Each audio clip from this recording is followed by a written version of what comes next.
Welcome back to Inside Story. I'm Ray Suarez. Granite State Dems, this time on the program.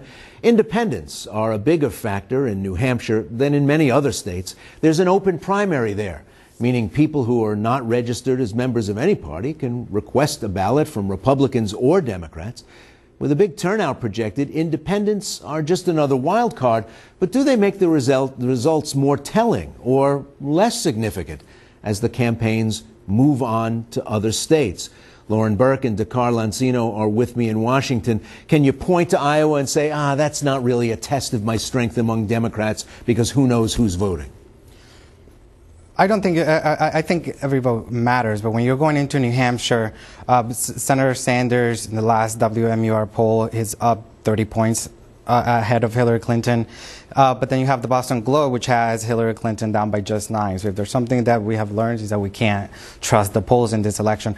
Realistically, if Hillary Clinton closes that 30-point gap, it'll be a good night for her. Senator Sanders definitely has to deliver on the expectations in order to be able to move forward with the momentum going into New Hampshire, but going into South Carolina and Nevada. New Hampshire is a state that is very, very friendly to Senator Sanders. He's from neighboring Vermont. New Hampshire, the people from New Hampshire, they vote very, very often. They vote for governor every 2 years instead of every 4, like most states. And the only other state that does that is also Vermont. So they're well-trained voters. Right. Correct. But then you run into another problem that Bernie Sanders has, is that the population of both Iowa and New Hampshire are predominantly white. New Hampshire, their Latino population has tripled since 1990, but it's still just 4%. So if you think back to 2008 when Hillary Clinton was running against then Barack Obama, who was winning at the polls right before the primary, she won by just 3 points. So if the Latino population turns out, those 4 percentage points might make a difference.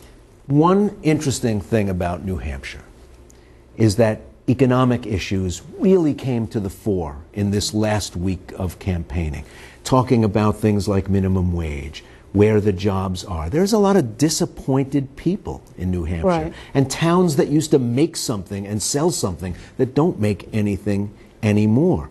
Is this fertile territory for both campaigns to try out their message? I think it's really fertile territory, though, for Bernie Sanders. I mean, that economic populism message in a country where 1 out of every 7 Americans is living below the poverty line is a huge message for him. It's right in his wheelhouse. I mean, we're sitting here with 45 million people in poverty. Poverty is an issue that people don't talk about very much in the typical sort of standard political space. Income inequality does not come up very much. I mean, even our president does not bring up the issue of poverty very much. And so for Bernie Sanders to be hammering that home, he's literally saying the exact same thing he said when he announced for president in Vermont that he's saying on the stump. It's the exact same speech. And so if you're down with that message and you're in a state that's having some sort of an economic difficulty or you're struggling, that's a message that's really going to resonate. But I think it's going to be more interesting for us to see a state like South Carolina or Nevada that's more sort of demographically representative of the United States than something like Iowa or New Hampshire. More minority voters who are portrayed as not very friendly to Bernie Sanders, but also a lot of low-income people working in low-skilled jobs.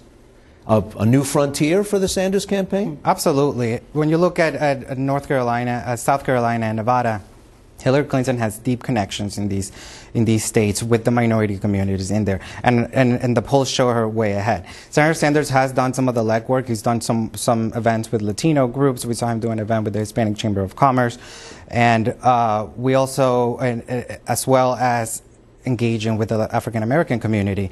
So you see him do a little bit inroads in there, but we'll see if it was enough come the South Carolina and Nevada primaries. Right. The idea of a $15 an hour minimum wage, it's one of the fascinating things is to watch the two parties this last week.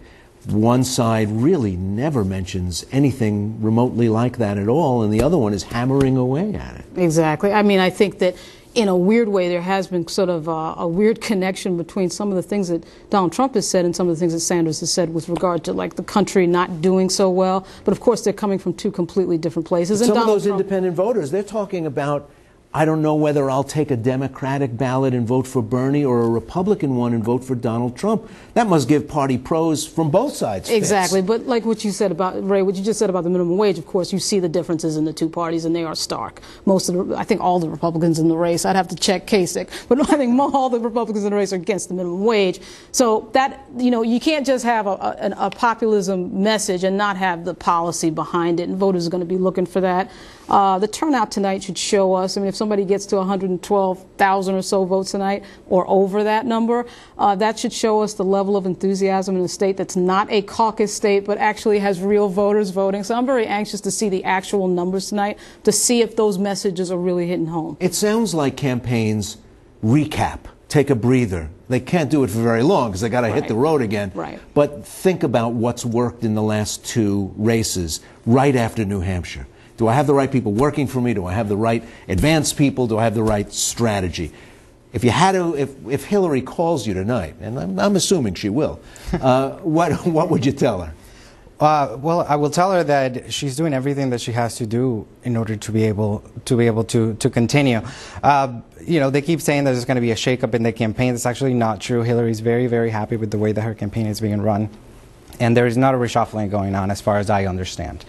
I think moving forward, as we go into the minority states, again, Hillary Clinton is going to do very, very well. In big part because Bernie Sanders has a lot of work to do with the minority community. And similarly, Lauren, when the phone rings tonight, and it's, hello, Lauren, it's Bernie Sanders. What are you going to tell him? Oh, you know what? I don't know that I would tell him anything different until he loses. If he were to lose tonight, I would tell him to do something different. But right now, his message, I think, sticks very well. But you mentioned he's going into hostile territory. That's now. true. He is going into, and we'll see. We'll know something in early March when we see Super Tuesday, and of course we'll know something on the 27th of February. But I'm not sure I would tell him anything different until there's a loss, and there hasn't been a loss yet, and I don't think there'll be one tonight. Is everybody going to have the money they need? The burn rate on Hillary's money is huge. Yeah. Yeah, absolutely. And the amount of money that he has is going to be crucial going into the other states, because if he doesn't perform well, at least the money will keep him going into later states. But a guy that can raise $2 million he raised some ridiculous amount of money, and the average donation was $27. Millions of dollars in a few days is pretty incredible. I want to thank my guests, Lauren Burke and Dakar Lanzino. Good to see you both. Tomorrow on the program, a look at New Hampshire results and a preview of the next rounds of primaries. Who wins, who loses, and what does it all mean? I'm Ray Suarez. Thanks for joining us. Good night.